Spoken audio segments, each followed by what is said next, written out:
Okay, so what I'd like to do is come this way. That's brilliant. Just stand about there. That's perfect. Feet together. Hands by your side. Tilt your head well back. Close your eyes. Nice deep breath in through your nose. And then out through your mouth. In through your nose and then out through your mouth. I'm going to count from 3 to 1 on count 1. If you concentrate, as I'm sure you will, you'll find that you fall gently backwards into my arms. Now, I'm not going to let you fall and hurt yourself. You just fall into a beautifully relaxed, sleep-like state. Your eyes will remain tightly closed at all times unless I say otherwise. As on 3, as I tap you on the back, it's just a sign and a signal to relax more completely. 2, the deeper you go, the better you'll feel. And the better you feel, the deeper you go. And I'm on falling back, back, back, back. And sleep. Relax, relax, relax. Well, he went like a sack of spuds, didn't he? That is what we call the falling backwards induction. Essentially, as with all the inductions I'm going to demonstrate, if you do exactly what I do the way I do it, say what I say the way I say it, then it will work. But I'm going to go through it in a moment to point out the finer details for you. Hope you get, sir. Thank you very much. Okay, now bearing in mind, if you're doing this for an audience, the audience is in front of you. So we would take him and we would move him perhaps near the front of the stage and give it the feet together. So when he fell back, he'd be falling back to the floor pretty much like that, away from the audience, okay?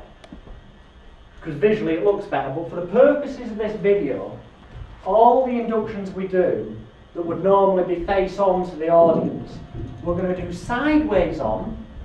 So there, imagine that the audience is over there, so that you can see what the audience normally wouldn't realise from their perspective, so you can learn how to do the inductions. Okay, bear that in mind with all the inductions.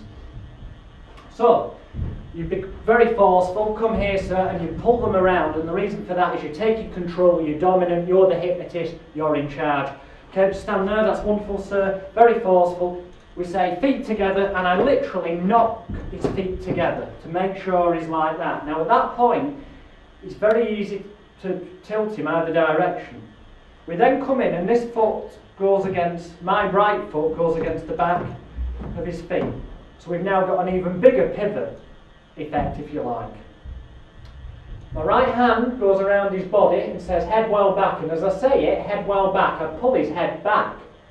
So he's almost off balance, pretty much to the point where if I took my hand away he'd fall over, but obviously we're not going to do that. And you notice how my arm's supporting his back, so he doesn't realise how far off angle he is. My fingertip, okay, is on, and I'll keep hold of you tightly there, is kind of here, the unibrow area, between the eyebrows, just above the nose.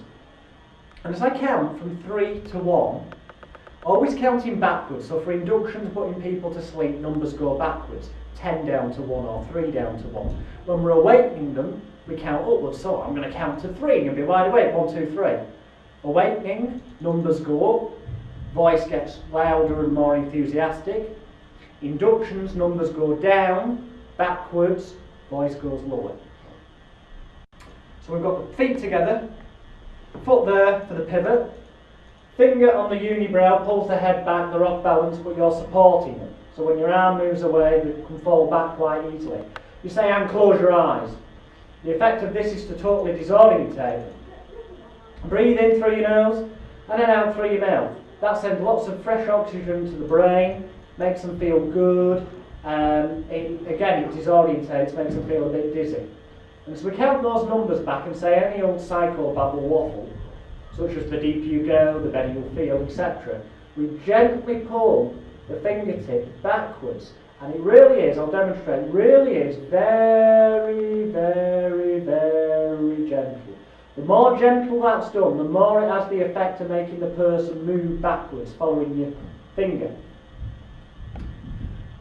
By the time you get to the count of 1 and say I'm falling backwards, your hand comes down off the head, behind the body and straight under the armpit, so you've got that full cushioning effect, and you can then grab hold of the left hand to help lower them to the floor, which you saw before.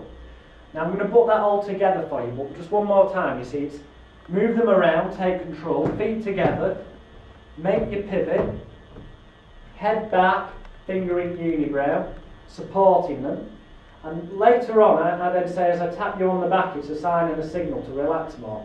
The reason for the tapping is, again, it puts them more off balance, so by the time you get to here, they're pretty much falling anyway.